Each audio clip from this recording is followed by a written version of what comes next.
રોજ સવારે અને સાંજે સંધ્યા સમયે સાંભળો દેવી કવચ.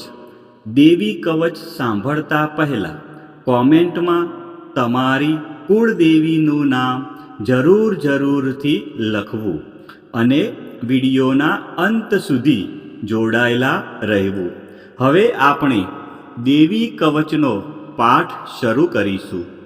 ઓમ ચંડિકા દેવીને નમસ્કાર.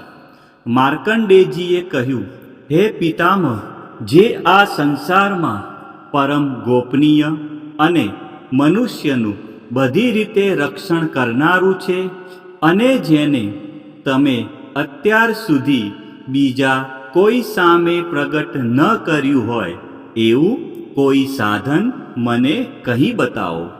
બ્રહ્માજી બોલ્યા, હે બ્રાહ્મણ, એવું સાધન તો એકમાત્ર દેવીનું કવચ જ છે, જે ગોપનીય કરતાં પણ પરમ ગોપનીય, પવિત્ર તથા બધા પ્રાણીઓ ઉપર ઉપકાર કરનારું છે. હે મહામુનિ, તે તમે ધ્યાનથી સાંભળો. દેવીની 9 મૂર્તિઓ છે. તેમને નવદુર્ગા કહે છે. તેમના અલગ અલગ નામો બતાવવામાં આવે છે. પહેલું નામ શૈલપુત્રી છે, બીજું નામ બ્રહ્મચારિણી છે, ત્રીજું ચંદ્રઘંટાના નામે પ્રસિદ્ધ છે, ચોથી મૂર્તિને કુષ્માંડા કહે છે, પાંચમી દુર્ગાનું નામ સ્કંદ માતા છે, છઠ્ઠી દુર્ગાનું નામ કાત્યાયની છે, સાતમું સ્વરૂપ કાલરાત્રિ, આઠમું સ્વરૂપ મહાગૌરી અને નવમી દુર્ગા એટલે સિદ્ધિદાત્રી. આ બધા નામ વેદ ભગવાન દ્વારા કહેવાયા છે. જ્યારે કોઈ મનુષ્ય અગ્નિથી સળગી રહ્યો હોય, યુદ્ધભૂમિમાં શત્રુઓથી ઘેરાઈ ગયો હોય, કોઈ સંકટમાં ફસાઈ ગયો હોય, કોઈ ભયથી ડરી ગયો હોય અને મા દુર્ગાનું શરણ લીધું હોય, તેનું ક્યારેય કોઈ અમંગળ થતું નથી. યુદ્ધના સમયે મુશ્કેલી હોવા છતાં પણ તેને કોઈ વિપત્તિ ઉદ્ભવતી નથી. તેને શોક અને દુઃખ ભય પ્રાપ્ત થતા નથી. જેમણે દેવીનું ભક્તિપૂર્વક સ્મરણ કર્યું છે તેમનો અભ્યુદય નક્કી છે. હે દેવી, જેઓ તમારું ચિંતન કરે છે તેમનું તમે ચોક્કસ કલ્યાણ કરો છો તથા તમે તેમનું ચોક્કસ રક્ષણ કરો છો. ચામુંડા દેવી પ્રેત ઉપર આરૂઢ થયેલા હોય છે અને વારાહી દેવી પાડા પર સવારી કરે છે. ઐન્દ્રી દેવીનું વાહન ઐરાવત હાથી છે. વૈષ્ણવી દેવી ગરુડ પર આવે છે અને માહેશ્વરી દેવી આખલા પર આરૂઢ થયેલા છે. કૌમારી દેવીનું વાહન મોર છે. વિષ્ણુ પ્રિય લક્ષ્મી દેવી કમળ પર વિરાજમાન છે અને તેમના હાથમાં લાલ કમળ છે. આખલા પર આરૂઢ થયેલ દેવી ઈશ્વરીએ શ્વેત વસ્ત્ર ધારણ કરી રાખ્યા છે. બ્રાહ્મી દેવી હંસ પર બેઠેલા છે અને બધા જ આભૂષણો ધારણ કર્યા છે. આ બધી દેવીઓ માતાઓ યોગ શક્તિઓથી સંપન્ન છે, જેઓ અનેકવિધ આભૂષણો પહેરવાથી શોભે છે. તેમણે અનેક રત્નો ધારણ કર્યા છે, ક્રોધથી ભરેલી છે અને ભક્તોનું રક્ષણ કરવા રથમાં બેઠેલી છે. આ દેવીઓના હાથમાં શંખ, ચક્ર, ગદા, શક્તિ, હળ, મૂષળ, ખેટક, તોમર, કુહાડી, દોરડું, કુંત અને ઉત્તમ પ્રકારના ધનુષ્ય ધારણ કરેલા છે. દૈત્યોના શરીરનો નાશ કરવો અને ભક્તોને અભયદાન આપવું, દેવતાઓનું હિત કરવું એ તેમના શસ્ત્ર ધારણનો ઉદ્દેશ છે. મહારૌદ્ર રૂપ, અત્યંત ઘોર પરાક્રમી, મહાબલી અને મહા ઉત્સાહયુક્ત હે દેવી, તમે મહાન ભયનો નાશ કરનારા છો. તમને મારા નમસ્કાર છે. તમારી સામે જોવું પણ મુશ્કેલ છે. હે જગદંબિકા, મારું રક્ષણ કરો. પૂર્વ દિશામાં ઐન્દ્રી શક્તિ મારું રક્ષણ કરે. અગ્નિ ખૂણામાં અગ્નિ શક્તિ, દક્ષિણ દિશામાં વારાહી તથા નૈઋત્ય ખૂણામાં ખગધારિણી મારું રક્ષણ કરે. પશ્ચિમ દિશામાં વારુણી અને વાયવ્ય ખૂણામાં હરણ પર સવારી કરનારા દેવી મારું રક્ષણ કરે. ઉત્તર દિશામાં કુમારી અને ઈશાન ખૂણામાં શૂલધારિણી મારું રક્ષણ કરે. હે બ્રહ્માણી, તમે ઉપરની બાજુએ મારું રક્ષણ કરો. હે વૈષ્ણવી, તમે નીચેની બાજુએ મારું રક્ષણ કરો. આ જ પ્રમાણે શબ જેનું વાહન છે તે ચામુંડા દેવી દસે દિશાઓમાં મારું રક્ષણ કરે. જયા દેવી આગળની બાજુએ અને વિજયા દેવી પાછળની બાજુએ રક્ષણ કરે. ડાબા ભાગે અજિતા દેવી, જમણા ભાગે અપરાજિતા દેવી મારું રક્ષણ કરે. ઉદ્યોતિની દેવી શિખાનું રક્ષણ કરે અને ઉમા દેવી મારા મસ્તક પર વિરાજિત થઈને મારું રક્ષણ કરે. માલાધરી દેવી મારા કપાળનું અને યશસ્વિની દેવી મારી ભમરોનું રક્ષણ કરે. ત્રિનેત્રા દેવી ભમરોના મધ્ય ભાગનું અને યમઘંટા દેવી નાસિકાઓનું રક્ષણ કરે. શંખિની દેવી અને શંખિની દેવી આંખોના મધ્ય ભાગનું રક્ષણ કરે અને દ્વારવાસીની દેવી કાનોનું રક્ષણ કરે. કાલિકા દેવી ગાલોનો તથા સાંકરી દેવી કાનોના મૂળ ભાગોની રક્ષા કરે. સુગંધા દેવી નાસિકાઓની અને ચર્ચિકા દેવી ઉપરના હોઠનું રક્ષણ કરે.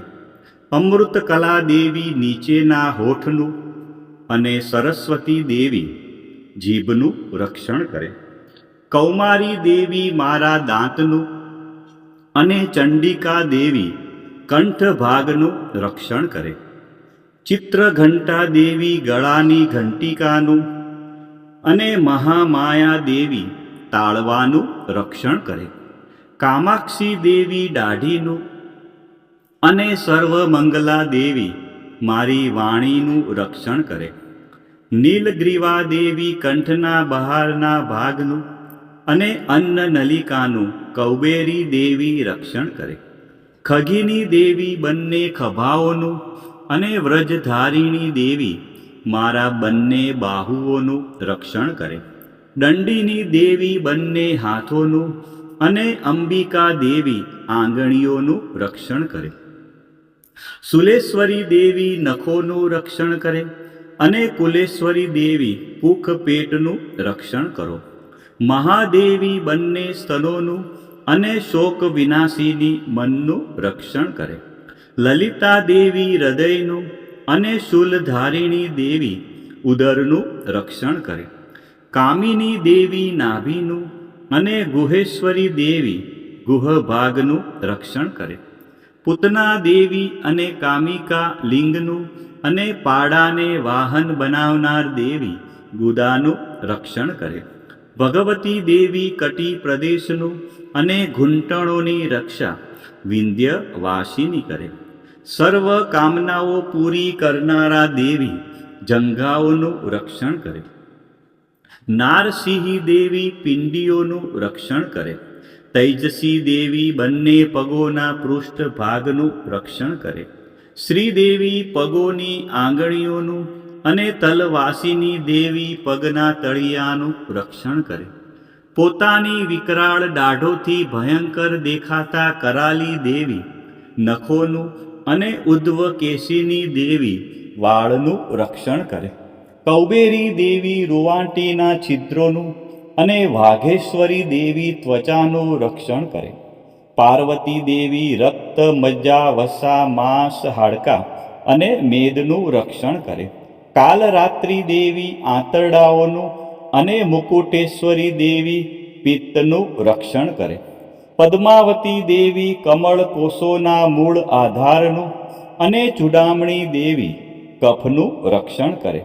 જ્વાળામુખી દેવી નખોના તેજનું અને અભેગા દેવી સમસ્ત સાંધાઓનું રક્ષણ કરે. હે બ્રહ્માણી, તમે મારા વીર્યનું રક્ષણ કરો. હે છત્રેશ્વરી દેવી, મારી છાયાનું રક્ષણ કરો. હે ધર્મધારિણી દેવી, મારા અહંકાર, મન અને બુદ્ધિનું રક્ષણ કરો. હે વ્રજ ધારણ કરનાર દેવી, મારા પ્રાણ, અપાન, વ્યાન, ઉદાન અને સમાનનું રક્ષણ કરો. કલ્યાણથી શોભતા હે દેવી, મારા પ્રાણનું રક્ષણ કરો. યોગીની દેવી રસ, રૂપ, ગંધ, શબ્દ અને સ્પર્શનું અને હે નારાયણી દેવી, તમે મારા સત્વ, રજ અને તમો ગુણનું રક્ષણ કરો. વારાહી દેવી આયુષ્યનું રક્ષણ કરે.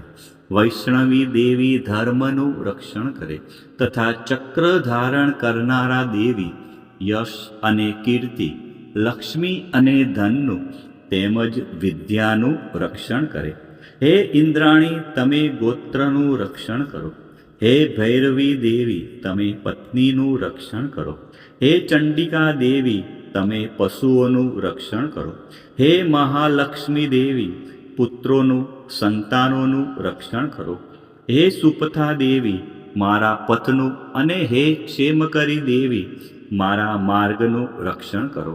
હે મહાલક્ષ્મી દેવી, રાજદ્વારી કાર્યોમાં મારું રક્ષણ કરો તથા સર્વ બાજુએ રહેલા વિજયા દેવી, ચારે બાજુ રહીને રક્ષણ કરો.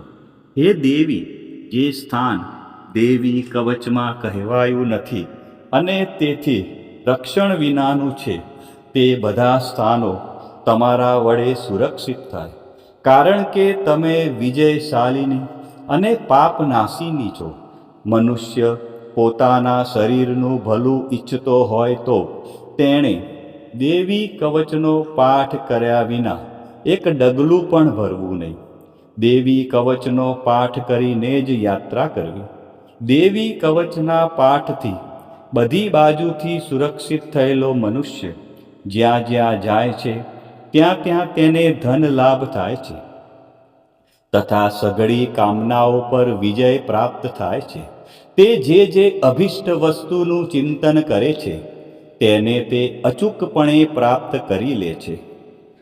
તે મનુષ્ય આ પૃથ્વી ઉપર અતુલ ઐશ્વર્ય પામે છે. દેવી કવચથી રક્ષાયેલો મનુષ્ય નિર્ભય થઈ જાય છે.